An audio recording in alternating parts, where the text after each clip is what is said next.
Once upon a time in the hidden heart of France, a handsome young prince lived in a beautiful castle.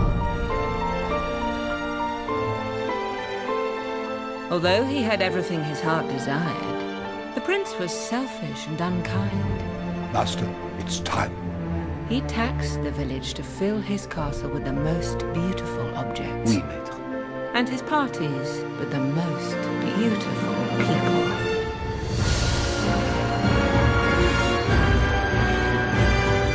Then one night, an unexpected intruder arrived at the castle, seeking shelter from the bitter storm. As a gift, she offered the prince a single rose.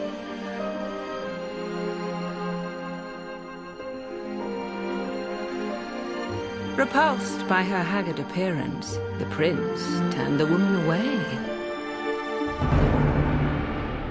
But she warned him not to be deceived by appearances.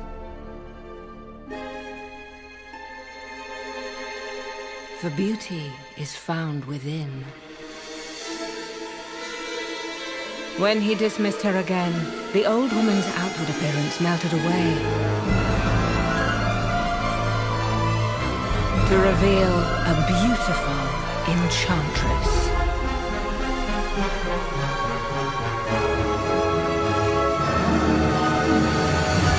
The prince begged for forgiveness, but it was too late. For she had seen that there was no love in his heart.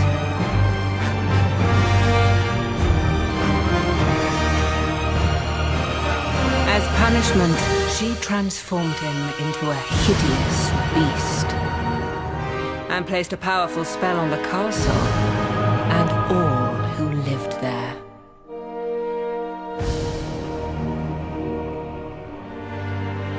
As days bled into years, the prince and his servants were forgotten by the world, for the enchantress had erased all memory of them from the minds of the people they loved. But the rose she had offered was truly an enchanted rose. If he could learn to love another and earn their love in return by the time the last petal fell, the spell would be broken. If not, he would be doomed to remain a beast for all time. As the years passed, he fell into despair and lost all hope. For who could ever learn to love a beast?